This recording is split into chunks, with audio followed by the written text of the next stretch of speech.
Zach, fearless leader. Take us aloft. So, the last lab on IIEE was great, and I listened to it 3 times, and I realized that something that had been talked around but not talked out directly as much was the concept of ordering. And ordering seems to me to be one of the most critical and important parts of doing role-playing games, ordering consequential action. If IIEE is the beating heart, then ordering is maybe, just the mechanism that makes it go, kind of. So given that it's so consequential, both in design and implementation, but also just in the experience of play, what are the best practices for doing ordering?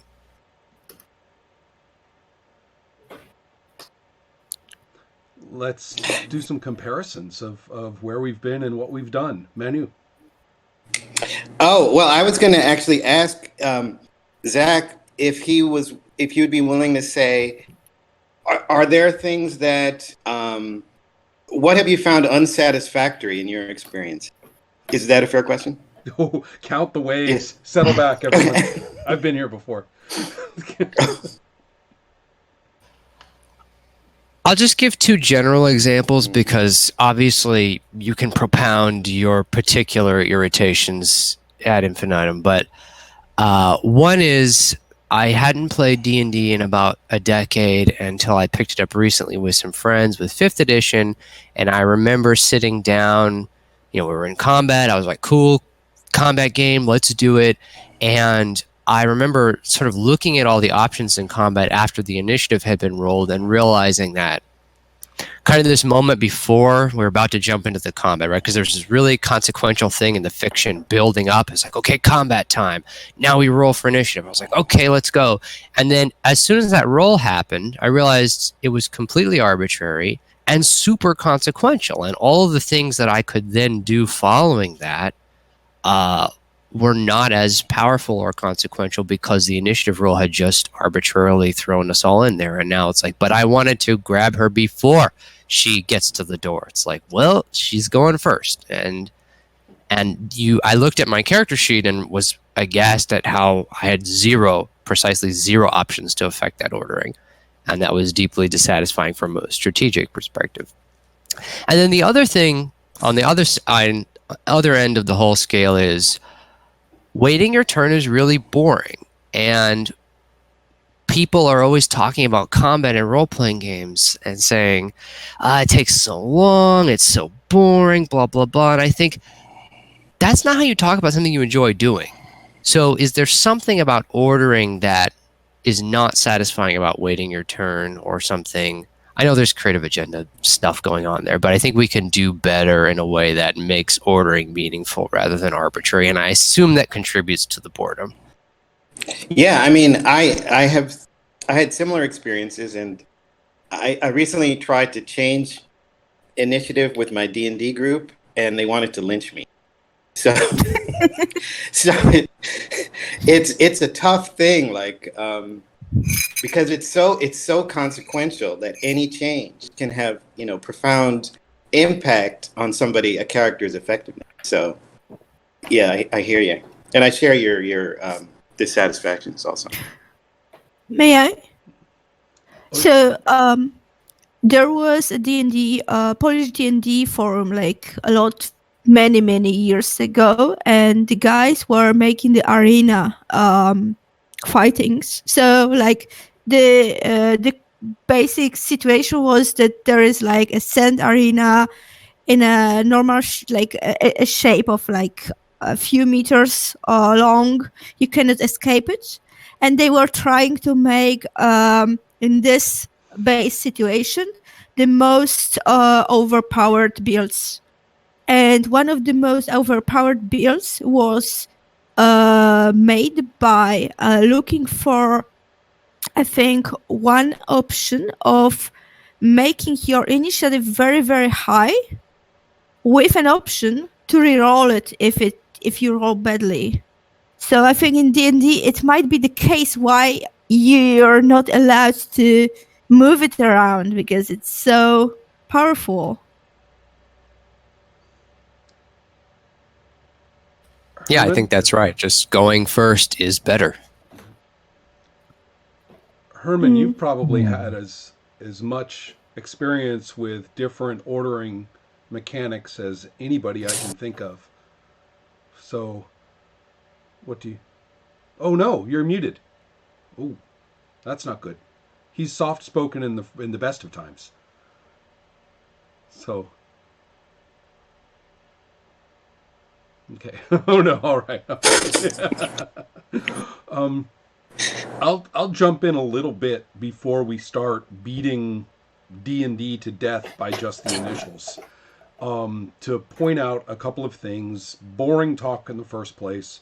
Early D&D didn't really have any understandable initiative, except some standards of initiative for war games that people more or less just brought to the table. In the earliest full system for D&D, which is 1977, the GM just arbitrarily decided who was paired off with whom, and then you went in order of dexterity in those pairs. And you had to roll monsters' dexterity randomly because there wasn't any method for monster dexterity. So it was nuts. You'd be fighting the big dragon and discover it had a dexterity of 4. So anyway, Yeah. but the point is that it was real slapdash, right? Really slapdash. And then you got what I think a lot of us are familiar with, which is this really weird thing where you have two sides roll, and then everybody on one side gets to move and go while all the others are frozen. And then everybody on the losing side gets to move and go after they've all taken their actions, which is really hard to reconcile with any kind of fiction at all. There were a couple of other interesting variants in the fantasy trip. You did that, but the winning side got to move first.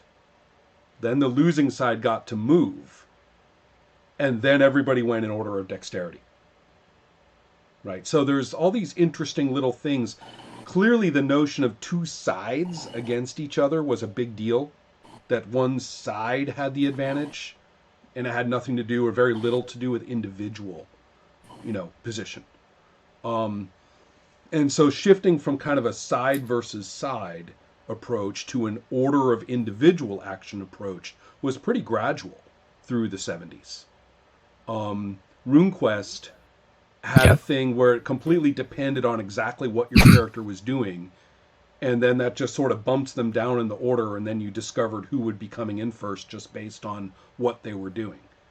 And so it seems to me as though first we should recognize that a lot of these are just desperation devices, and then the ones that aren't are really fine-grained. It's like, how many meters did you move?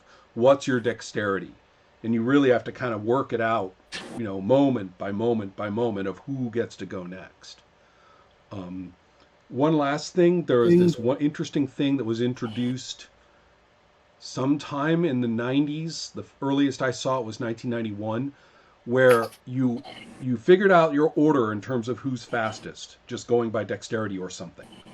And then you announced what you were going to do from slowest to fastest, and then resolved them from fastest to slowest, which, weirdly enough, fictionally makes absolutely perfect sense, but at the table is extremely unsatisfying, and it just isn't particularly fun to do. So you see how many weird things we have to be reconciling here. Yeah. In AD&D, there was something like that the weapon has the right the how quick the weapon is. So if you fought with a knife, you were faster than someone who was fighting with like a big weapon, like a great sword or something. Yeah, they seem to be going by weight for some reason in that regard, not reach. RuneQuest had something similar, which is famously called strike rank, which one of the factors was weapon length. And one of the nastiest things about RuneQuest was how fast a spear or a quarterstaff was compared to a sword or an axe. So all these people who have their I've got my sword, I'm the baddest ass, I've got the most damage, this is awesome. A guy would come in with a quarterstaff and just whip him around the head and They would be like, what's going on? But you're right. There's these people who are trying to look at weapons, but integrating individual announced action, some kind of notion of situational advantage, really, because that's what the initiative role as such really is. It comes from wargaming. Somebody's going to have an advantage of position or awareness or responsivity or something, some advantage, whatever it is, and we might as well find out who it is by a die roll because you can't control it in the theater of war. So we might as well just roll for it and see who has it, and the other side just has to cope with being caught flat-footed as a command group, right? And so in some ways there's something not so bad. I mean, after all, say there's a tie, okay, or say there's a roll of some kind for ordering. And we're talking about the character's order and the character's actions. Well, and if you rolled off, let's say you lose, and so you're going to come in after this guy. Zach, that wouldn't be so unsatisfying, right? Because you got a chance to try, right? Yeah, but especially if the order stuck you at the same time and you figure, well, I've got a shot. But you see, that's what the big initiative roll is supposed to be doing. That's the logic behind the big initiative roll for this side versus that side is the same logic. It's just that we're no longer interested in sides in role-playing. We're interested in guys. So I'm not going to accept a side versus side roll and be happy. I'll feel frozen and stuck because my side lost. But I want to run my guy. If my guy loses the roll, I don't feel so bad. That could have happened, I say. So there's the side guy issue. There's anyway, sorry, someone else. Ross, what do you want to say?